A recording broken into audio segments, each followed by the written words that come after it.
Gandang umaga po, kuya. Magandang Opo. morning. Nandito po kami para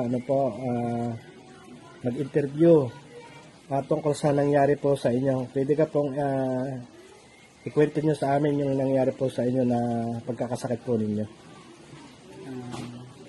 Ako po si Ronnie Tanay, nakatira dito sa Barangay Concepcion, Batangas City. Ako po nung last December ay nung ako'y nasa trabaho ay 2 linggo na akong laging masakit ang aking likod bago tabangin ang aking pagkain. Nung maka bagong taon ay bigla nang sumakit ang aking likod. Yung masakit na masakit, nagsusuka ako. Yan papacheck up sa doktor at check up lang. Hindi ko na sana yung pa-check up ako, hindi ko na nalaman yung aking resulta dahil bigla na akong talagang hindi ko na kayang dinala ako sa ospital sa Nazareth. Opo. Ano pong naging diagnosis po sa inyo, naging doktor, and findings po sa inyo? Ang sabi sa akin ay chronic Kidney disease. chronic kidney disease stage 5. Ay ngayon isang araw isang gabi lang ako nandun dahil wala nga kaming hawak na pera. Kami lumipat na sa Batangas,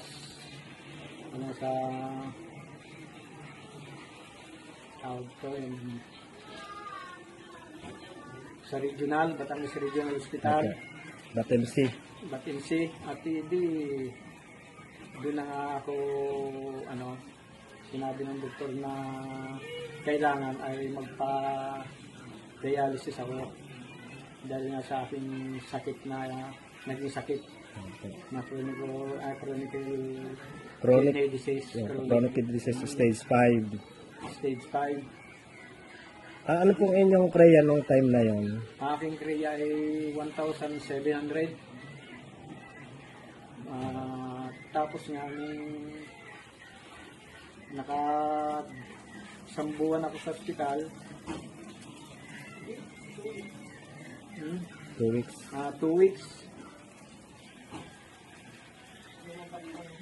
Lumabas na ako at yung aking dialysis ay pagpatuloy ko na sa dialysis center sa labas, hindi na dun sa. At ngayon nga ay ikaw nga Opo. na tinis mo sa akin, dinala mo ko nito at tinis mo sa akin nung Yung ating po therapy 90. At parang nung tumapak ako noon parang gumanda ang pakiramdam, pinawisan ako ng gusto. Opo. Pag nga po, pinawis na kayo ng time na yon. Hanggang sa naisipan nga ni Mrs. na kumuha ng ganito para may sarili ng gamit. At habang ako'y dinadialysis tuwing ay 3 beses sa isang linggo, katulong ko ito sa paggagamot. Hanggang sa tumigil ng dialysis ko, ay bumaba ang aking kreya na naging 300 na lang, 260, 300. Yun, ay di nagdesisyon na aming doktor na itigil ang aking dialysis. At nagtaka nga sila at kung bakit Biglang baba. ang aking kreya. Ano daw aking Ginawa. ginagawa at bumaba. Di ko lang sinabi at baka may Nakapahiya O nga, nung time po ngayon nung kayo puntahan namin dito, talagang kita ko mahina kayo ng time na yun. Hindi ko nga kayo nakita nakaupo man lang dyan. Nakahiga, tatlong beses punta ka dito. Nakahiga kayo dyan. Opo. Ay di sa awang Diyos at sa